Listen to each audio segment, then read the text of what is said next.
Continuando con estas pequeñas pláticas que he denominado cristiandad, hispanidad, patria, quería referirme una vez más, como otras veces, al término cristiandad, eh, que hace referencia a una civilización fundada sobre esa piedra sólida que es Cristo. Justamente hoy, que es el día de San Pedro y de San Pablo, que son la roca. San Pedro es la piedra, la roca de la Iglesia romana, de la Iglesia universal. Sin embargo, Pedro es roca en cuanto que está cimentado, en cuanto que es testimonio de aquella roca fundante, de aquella piedra fundamental, la piedra angular, dice la Escritura, que es Cristo. Tengo acá delante mío dos obras, dos libros muy bonitos. Uno es del padre Alfredo Sáenz, llama Cristo y las figuras bíblicas. Justamente, ¿qué nos muestra el padre Sáenz en esta obra? Nos muestra cómo todo el Antiguo Testamento y cómo todas las figuras del Antiguo Testamento llevan a Jesús, llevan a Cristo. Cristo es el centro de la Escritura y es el centro de la historia. Es el Verbo de Dios que se hace a un hombre, toma la naturaleza humana y entra en la historia. Y justamente tengo acá también otra obra que también toma elementos de la Escritura, de los Santos Padres, cuyo autor es el padre Carlos Biestro, se llama Jardín Cerrado, y toma como referencia a la Santísima Virgen, a la Madre, que es quien le da esa naturaleza humana al Verbo. O sea, ambas obras nos sitúan en el centro de nuestra fe, que es el misterio de la encarnación, de cómo el Verbo de Dios, la segunda persona de la Trinidad, asume nuestra naturaleza. Todo el Antiguo Testamento hacia Él se dirige.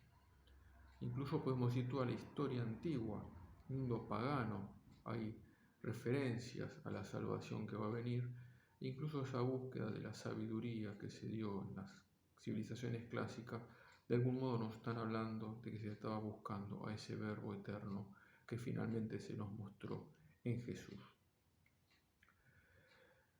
Cuando nosotros pasamos al Nuevo Testamento, nos encontramos con las figuras de Pedro, de Pablo, que hoy celebramos, y sobre todo quisiera detenerme un poco en las cartas de San Pablo. Cuando uno lee las cartas de San Pablo, se encuentra que aquella comunidad cristiana, primeras, tenían que hacer frente a dos grandes dificultades. Una eran los judaizantes, aquellos que mezclaban a Cristo con las antiguas prácticas legales judaicas, la circuncisión, la ley de Moisés en los aspectos legales, no morales. Los 10 mandamientos nunca fueron abolidos, pero sí todas las prácticas legales, ¿no?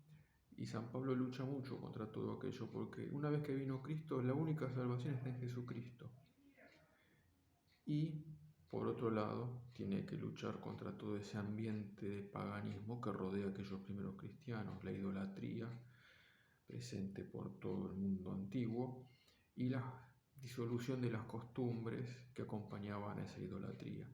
Entonces, es muy fuerte la lucha que tuvieron que llevar adelante aquellos apóstoles para poder ir sembrando la semilla de Cristo, pero tenían muy claro que el centro de la salvación del hombre y de la futura civilización iba a ser Cristo.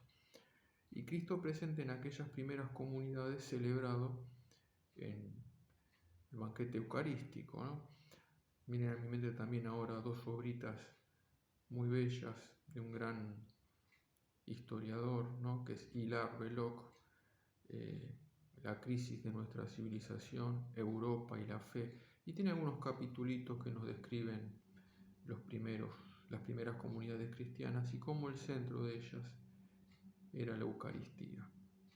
Por supuesto, pues se pueden leer obras mucho más complejas, pero como para iniciar, Larvelock siempre es una muy buena referencia. Avanzados los siglos, incluso en medio de un mundo de persecución, siglos II, III, grandes persecuciones por parte del imperio aún pagano, Una vez que la Iglesia es aceptada en el imperio, comienza otro problema, que son las primeras herejías que la Iglesia va a tener que contrarrestar. Y en esas herejías, ¿qué es lo que está en juego? Nuevamente el misterio de Cristo, del Verbo que se ha hecho carne y que ha asumido una naturaleza humana, no una persona, porque la persona es divina, y eso lo van a definir los primeros concilios. Y así se echan los fundamentos de esa civilización que luego va a tener su esplendor en la Edad Media, pero que su piedra fundamental, su piedra angular es Jesucristo.